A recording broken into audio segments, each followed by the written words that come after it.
to my Stampin' studio. This is Mary Fish with Stampin' Pretty. I'm an independent Stampin' Up! Demonstrator, and I want to share with you a little more in my Stampin' studio about great organization. I love great paper organization, and I use these holders for my Designer Series paper and cardstock that are from StampinStorage.com. The larger storage holders for paper are for 12 by 12, and the ones in the center are for my 8.5 by 11 cardstock. So let's take a little closer look.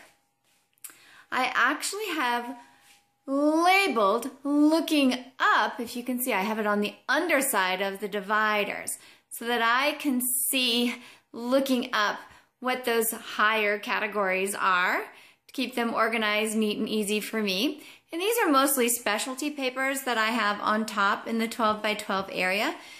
The core area are the Stampin' Up! Color collections. On the left, I've got the brights. Then moving to the right, I've got neutrals and the in colors on the far right. And then in the lower area, I've got the regals. The lower left, I have the regals, then the subtles, and then the specialty papers as you move right. Couple of neat tips for you. I use these project file folders. I originally got them from the Container Store. I don't know if they're still available. To store scraps on each and every one of the colors. Really makes scrap storage super easy. And then I also have, I'll have these for you on my website, stampinpretty.com. I have these little sheets and I just crop out 1-inch circles so that I can match up colors, and when I'm putting things away I can just slide them into those project files. Super easy. And this also provides a little protection from the sun and the elements. I still have my cardstock not near a window or sunshine to prevent as much fading as I possibly can. Down below is where it gets really exciting. This is where I keep all of my Stampin' Up! Designer Series paper. What a perfect little spot. Well protected.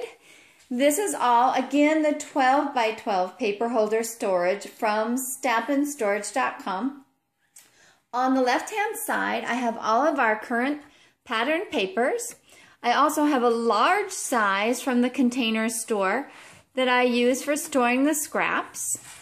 You can see that. And then I have dividers. Stampin' Up! Used to sell them. We don't any longer, but I'm sure you can find them. And I also use my P-Touch labeler to put a label on each one so it's really easy to find and organize. Sometimes I think the most important part is being able to put things away easily. And then down below, I keep actually some extra Designer Series paper scraps as well as cardstock for experimenting. For example, if I want to do a 3D box and I'm not quite sure on the engineering yet, I will save those scraps for that.